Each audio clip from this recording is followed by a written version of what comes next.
Students, 12th के सभी students, अपेक्षा करता हूँ आप सभी पूर्ण रूप से स्वस्थ होंगे, शारीरिक मानसिक रूप से। और क्लास रेगुलर अपनी चल रही है, तो रेगुलर क्लास देख रहे होंगे, समझ रहे होंगे, सीख रहे होंगे। अपना जो चैप्टर चल रहा था एटम का परमाणुवीय भौतिकी, उसमें हमने पहले थॉमसन का मॉडल पढ़ा जो फेल हो गया। उसके बाद रदरफोर्ड का प्रयोग हमने पढ़ा था, अल्फा कण प्रकीर्णन प्रयोग।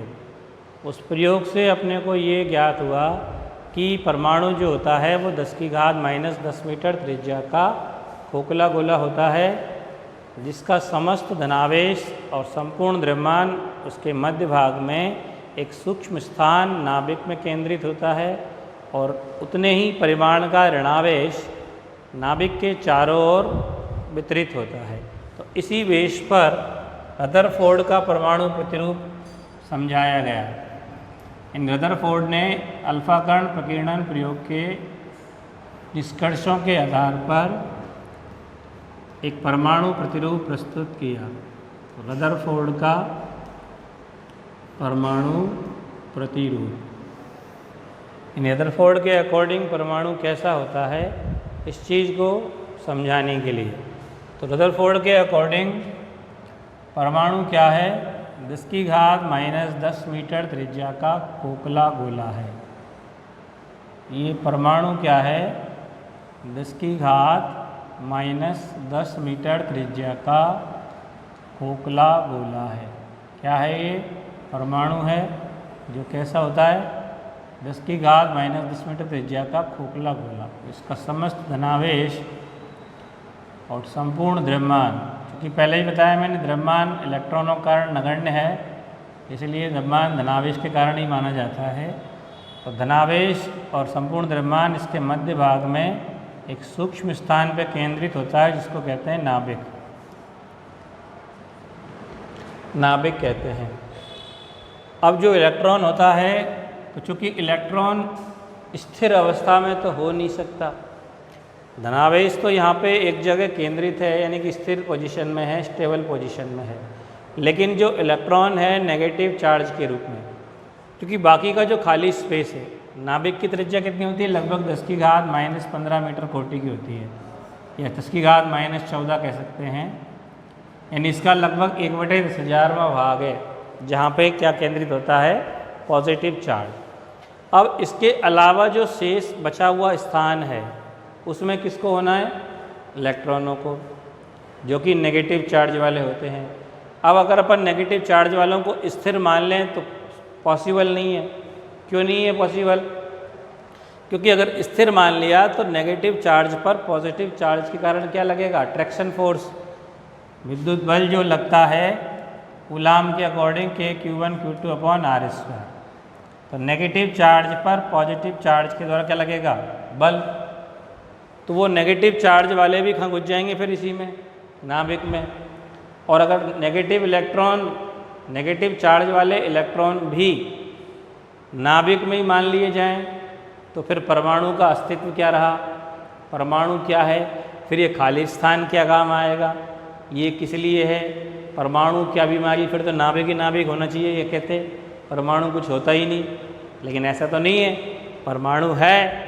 इसका मतलब शेष स्पेस में, यानी कि नाभिक के अलावा जो स्थान बचा हुआ है, उसमें इलेक्ट्रॉन क्या कर रहे हैं, परिक्रमण कर रहे हैं। परिक्रमण करता हुआ सिर्फ माना गया है, देखा किसी ने नहीं है। इसलिए माना गया है कि जैसे सूर्य के चारों ओर सभी ग्रह सूर्य के चारों ओर क्या करते हैं, परिक्रमण करते हैं अपनी अपनी कक्षाओं में। इसलिए कि अगर परिक्रमण नहीं करेंगे तो वो सब ग्रह भी कहाँ आ जाएंगे, सूर्य पर जा गिरेंगे। सूर्य का ग्रेविटेशन जब लगेगा, हमारी पृथ्वी भी इंक्लूड है उसमें, तो वो अगर चक्कर लगाना बंद कर दे तो अट्रैक्शन के कारण सारे के सारे ग्रह सूर्य पर जा पहुँचेंगे, सबका सत्यानाश हो जाएगा। समझ गए ना। तो इसी बेस पे ये माना गया है कि इलेक्ट्रॉन भी स्थिर नहीं हो सकते, क्योंकि अगर स्थिर होंगे तो वो सब नाभिक में घुस जाएंगे, फिर परमाणु का कोई अस्तित्व नहीं है। तो इलेक्ट्रॉन चक्कर लगा रहे हैं, और इलेक्ट्रॉन और नाभिक के बीच में जो आकर्षण बल लग रहा है, वो आकर्षण बल काय का काम कर रहा है? अभिकेंद्रीय बल का। आकर्षण बल जो लग रहा है नेगेटिव पॉजिटिव के बीच में, वो किसका कार्य कर रहा है? अभिकेंद्रीय बल का। 11वीं क्लास में पढ़ा है तुमने, वृत्ताकार पथ पर गति के लिए अभिकेंद्रीय बल अति आवश्यक होता है। तो वो जो गति के लिए अभिकेंद्रीय बल चाहिए वो किसके रूप में यूज़ हो रहा है? आकर्षण बल। तो आकर्षण बल ऐसे काम नहीं करेगा। जैसे अपन धागे से एक पत्थर बांध के घुमाते रहें, जब तक घुमाते रहेंगे वो नीचे नहीं गिरेगा, क्योंकि उसका जो अभिकेंद्रीय बल है, ग्रेविटेशन है या तनाव है डोरी का, वो अभिकेंद्रीय बल के रूप में काम आ जाता है। जैसे ही घुमाना बंद करेंगे नीचे गिर जाएगा, क्योंकि ग्रेविटेशन काम करेगा। तो ऐसे ही ये भी अगर बंद हो गए, स्थिर हो गए तो गिर जाएंगे। तो इसलिए माना गया कि इलेक्ट्रॉन जो हैं समान परिमाण, चार्ज बराबर है परिमाण पॉजिटिव नेगेटिव का, तो ये इलेक्ट्रॉन जो है परिक्रमण कर रहे हैं किसमें? नाभिक के चारों ओर जो स्पेस बचा हुआ है परमाणु में, उसमें सभी इलेक्ट्रॉन क्या कर रहे हैं? चक्कर लगा रहे हैं। तो ये रदरफोर्ड का परमाणु प्रतिरूप है। ठीक है, थॉमसन का मॉडल फेल हो ही गया, अब ये रदरफोर्ड का परमाणु प्रतिरूप है। अब इसके आधार पर काफ़ी सारी चीज़ों को समझाया जा सका, लेकिन इसकी भी कुछ कमियां हैं। तो क्या क्या कमी है उनको समझो, क्योंकि ये भी अभी परफेक्ट नहीं है।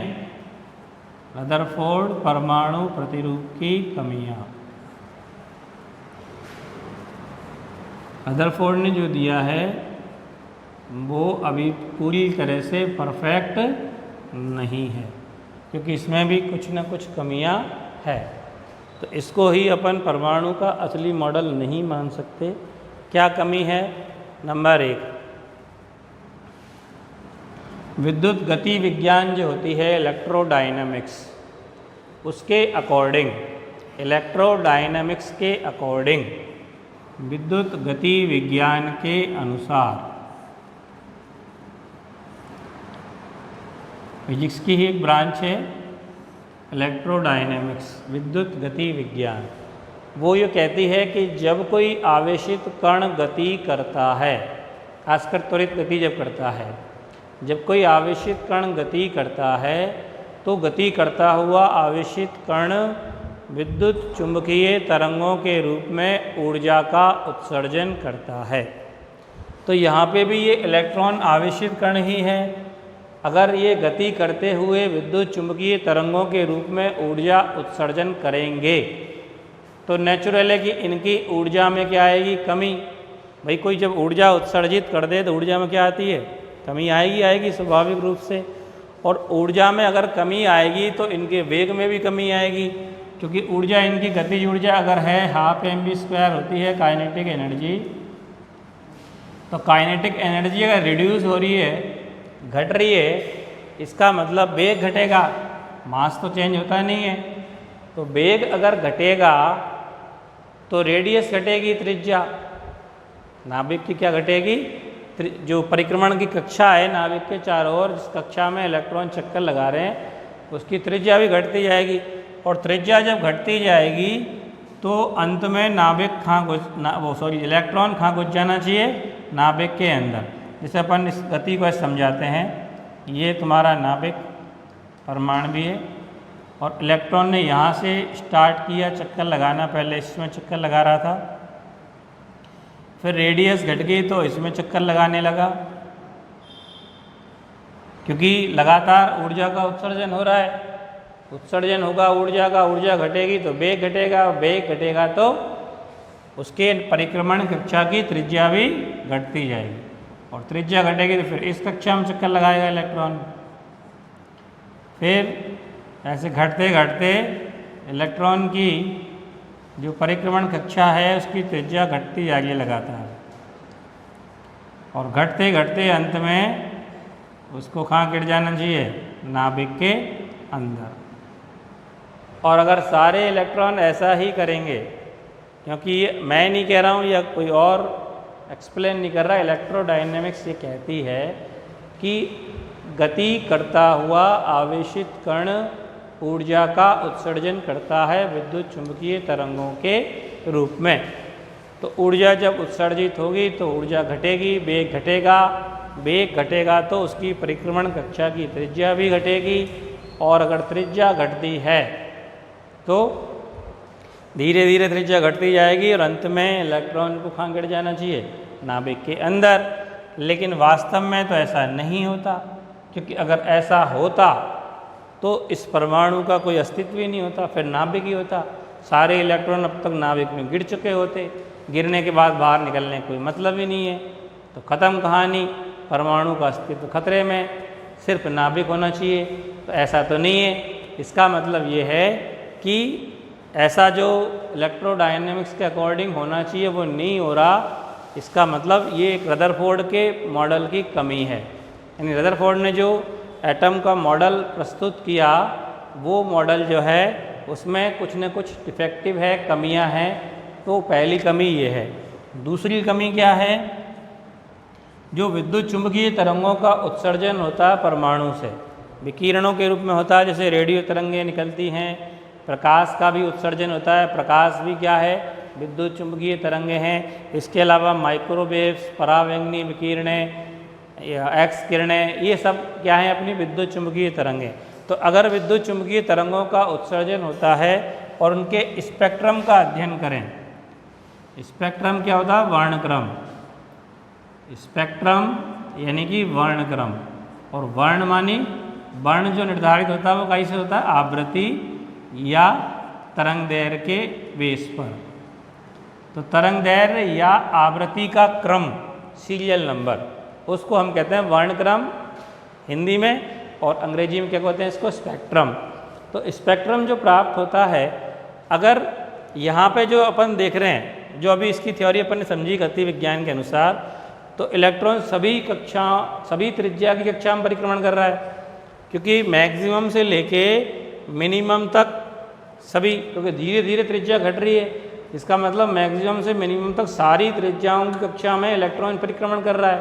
और अगर ऐसा हो रहा है, सभी त्रिज्या कक्षाओं में चक्कर कर रहा है, तो सभी आवृत्ति या तरंग दैर्घ्य के विकिरण उत्सर्जित होने चाहिए।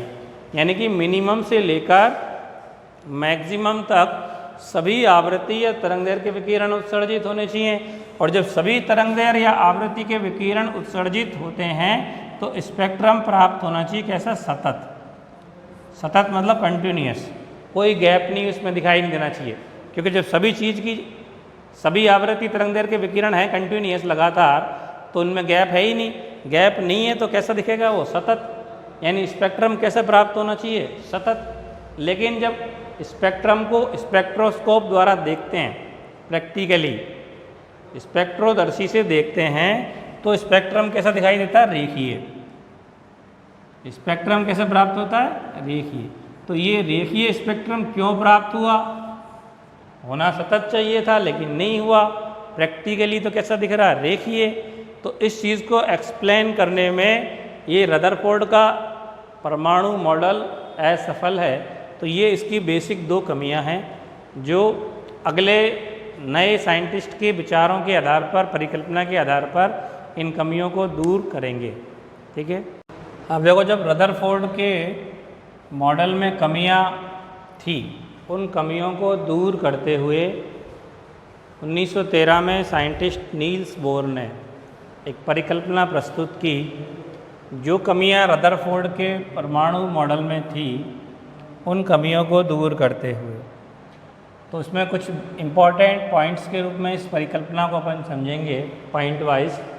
नंबर 1 पॉइंट, पहला पॉइंट ये कि पहला पॉइंट तो वैसे के वैसे ही इस रदरफोर्ड का है, परमाणु 10⁻⁻10 मीटर त्रिज्या का खोखला गोला होता है, जिसका संपूर्ण द्रव्यमान और समस्त धनावेश, संपूर्ण द्रव्यमान और समस्त धनावेश उसके मध्य में एक सूक्ष्म भाग नाभिक में केंद्रित होता है, जिसे नाभिक कहते हैं अपन, और समान परिमाण का ऋणावेश इलेक्ट्रॉनों के रूप में नाभिक के चारों ओर परिक्रमण करता है।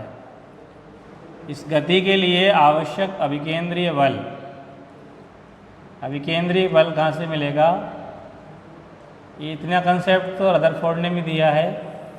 गति के लिए अभिकेंद्रीय बल क्या होता है, mv² / r बराबर किसके होगा, नाभिक का आकर्षण जो होगा इलेक्ट्रॉनों पर, आकर्षण बल विद्युत बल ही होता है, जिसको लिखते हैं K Q1 Q2 upon R square. Q1 का मतलब नाभिक का आवेश, Q1 क्या है? नाभिक का आवेश। नाभिक का आवेश कैसे लिखते हैं? ZE, जहाँ Z परमाणु क्रमांक है और E प्रोटॉन का आवेश। E क्या है? प्रोटॉन का आवेश। और Z जो है वो परमाणुओं की संख्या या प्रोटॉनों की संख्या या परमाणु क्रमांक निर्धारित करते हैं। अब एक प्रोटॉन का आवेश E है, मान लो किसी नाभिक में 10 प्रोटॉन है तो 10 E हो गया, 20 प्रोटॉन है तो 20 E के बराबर धनावेश हो गया। धनावेश का आवेश है Q1। नाभिक में क्या होता है? धनावेश। तो धनावेश का आवेश Q1 ZE से दिखाएंगे। Z क्या है? प्रोटॉनों की संख्या, जितने प्रोटॉन उसके अंदर होते हैं। पॉजिटिव चार्ज इकाई के रूप में होता है नाभिक के अंदर, प्रोटॉन के रूप में होता है। 50 प्रोटॉन है तो 50 E के बराबर हो गया। और इलेक्ट्रॉन पे लगेगा तो Q2 की जगह क्या आ जाएगा? इलेक्ट्रॉन का आवेश। तो इलेक्ट्रॉन का आवेश भी प्रोटॉन के आवेश के बराबर होता है, तो E। और R उसकी रेडियस, जिस परिक्रमण कक्षा में इलेक्ट्रॉन परिक्रमण कर रहा है, जिस कक्षा में चक्कर लगा रहा है, उस कक्षा की त्रिज्या R स्क्वायर। तो अभिकेंद्रीय बल mv स्क्वायर अपॉन R इसके बराबर होता है KZE square upon R square. E और E स्क्वायर हो गया ना ये। दूसरा पॉइंट क्या है? दूसरा ये कि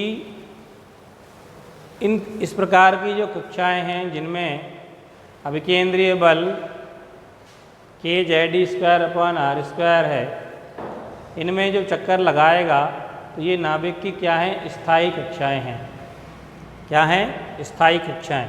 स्थायी कक्षाएं किस बेस पे हैं? तो बोर के अकॉर्डिंग उन्हीं कक्षाओं में परिक्रमण करेगा जिनके लिए कोणीय संवेग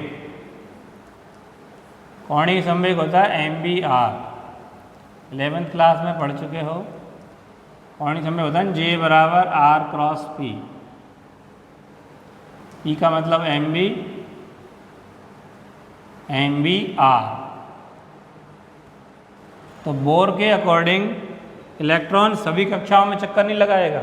जैसे रदरफोर्ड के मॉडल में कमी थी कि चक्कर त्रिज्या धीरे धीरे घटती जा रही है, तो हर एक त्रिज्या की कक्षा में चक्कर लगा रहा है, जिससे स्पेक्ट्रम क्या आना चाहिए? सतत। तो वो कमी थी, उस कमी को दूर करना है। तो दूर करने के लिए माना कि कोणीय संवेग MBR जो है वो एक निश्चित मान h/2π का क्या होना चाहिए? पूर्ण गुणज होना चाहिए। h/2π का क्या होना चाहिए?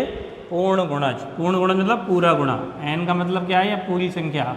होल नंबर्स होते हैं ना, 1 2 3 4 5 6 डॉट डॉट, पूरे नंबर। यानी कि इसका 1 गुना 2 गुना 3 गुना। h क्या है? ये प्लांक नियतांक है। h क्या है यहाँ पर? प्लांक नियतांक, जिसकी वैल्यू फिक्स होती है 6.62 गुणा 10 की घात -34 जूल सेकेंड। और पाई तो कांस्टेंट है ही है। तो ये पूरा एक निश्चित मान हो गया, निश्चित वैल्यू होगी। h का मान फिक्स, पाई का मान फिक्स, उसके पूर्ण गुणज के बराबर होना चाहिए। पूर्ण गुणज को क्वांटम कहते हैं, इसलिए ये क्वांटम प्रतिबंध कहलाता है। बोर का क्या कहलाता है? ये पूरा जो है MBR = NH/2π क्या कहलाता है? ये क्वांटम प्रतिबंध। तो किसी भी मान का पूर्ण गुणज होना क्वांटम प्रकृति कहलाता है।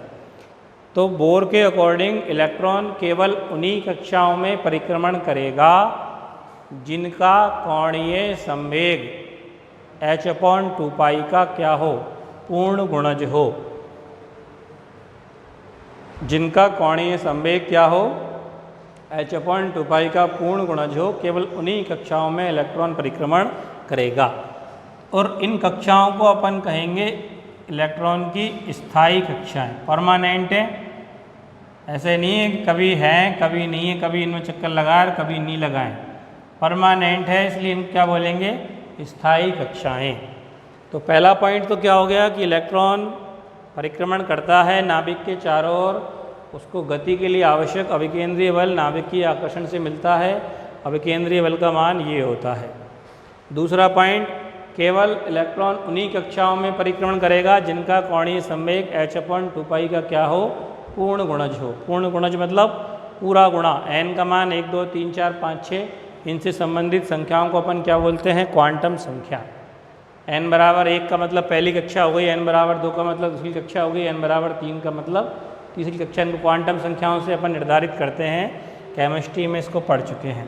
और तीसरा पॉइंट क्या है, जिनका कोणीय संवेग h/2π का पूर्ण गुणज है वो कक्षाएं क्या कहलाएंगी, स्थायी कक्षाएं कहलाएंगी। क्या कहलाएंगी, स्थायी कक्षाएं।